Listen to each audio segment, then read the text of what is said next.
od jutros puše, sve jače i jače, i evo sada spustila se noć, puše orkansko jugo i kiša evo čuje se na prozorskoj dasci ovdje u mojoj radnoj sobici, u kojoj zaključujem današnji dan koji je ispao nekako avanturistički i lovački i poučan. Najprije ujutro moj suprug iz primaće sobe došao ugasivši televiziju s komentarom: opet pričaju lovačke priče. I posjeo me za stol, donio pametni telefon, on je isto vrlo pametan, i kazao: ajde sada malo da o ovom sitnišu, eurokvanicama, ovim malim.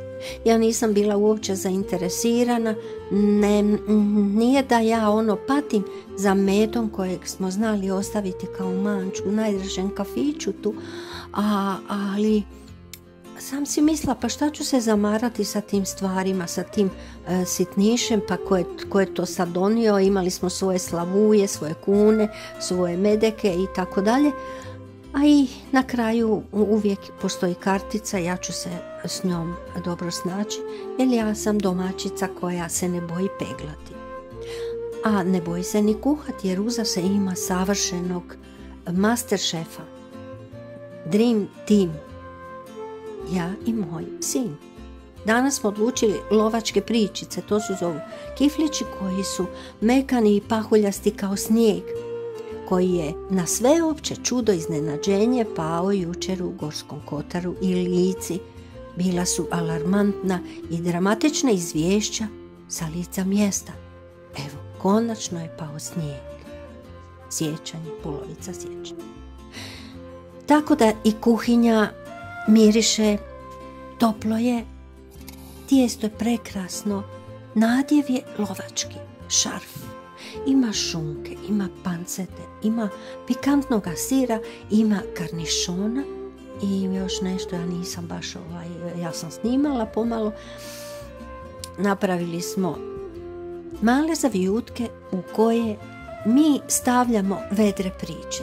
Izmiksamo, znači, jedan humoristični pristup nečem što uopće nije smiješno, ali mi ćemo okrenuti na sunčanu stranu ulice, pa i onda kad izađeš vani i svega te vjetar izmlati i kada puše ti kroz vrata i moraš stavljati duple brave, i onda kada nije svjetlost baš, kada je škuro, kada pogledaš vani, ja dok sam snimala ove male vide i dok je sin moj uredno slagao ove naše zavijutke svakodnevne, vedre pričice, gledala sam ptice kako se suprotstavljaju orkanskom vjetru, pa to je nevjerojatno.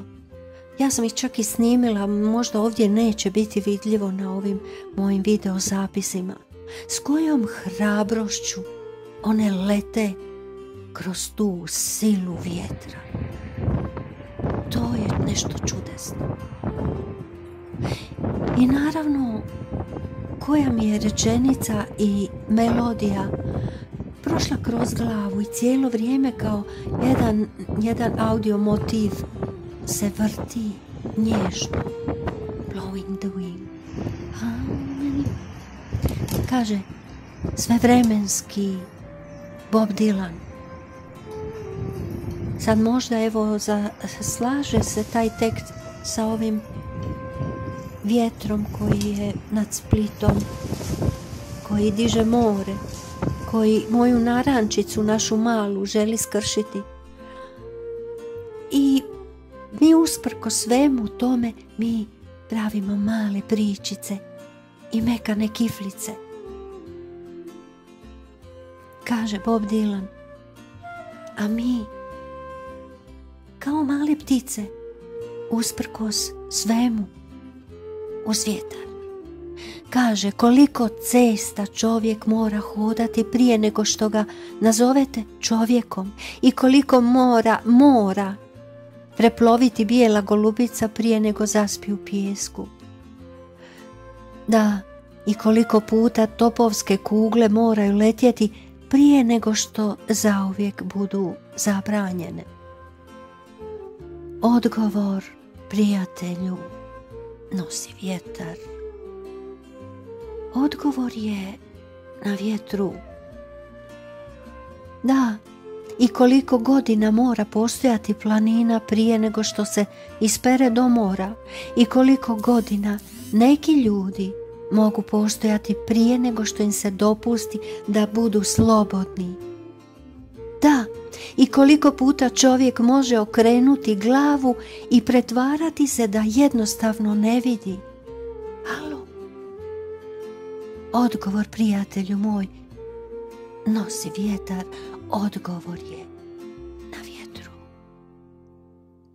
Da, i koliko puta čovjek mora pogledati gore prije nego što vidi nebo. I koliko ušiju mora imati jedan čovjek prije nego što čuje ljude kako plaču. Da, prijatelju, koliko će smrti trebati dok ne sazna da je previše ljudi umrlo. Da, prijatelju moj, odgovor je negdje u vjetru. I ne boj se biti ptica visokoga neba. Ne boj se vjetra, jer tvoja je snaga veća od njega. Pa zdravi i veseli bili, prijatelji bili. I naravno,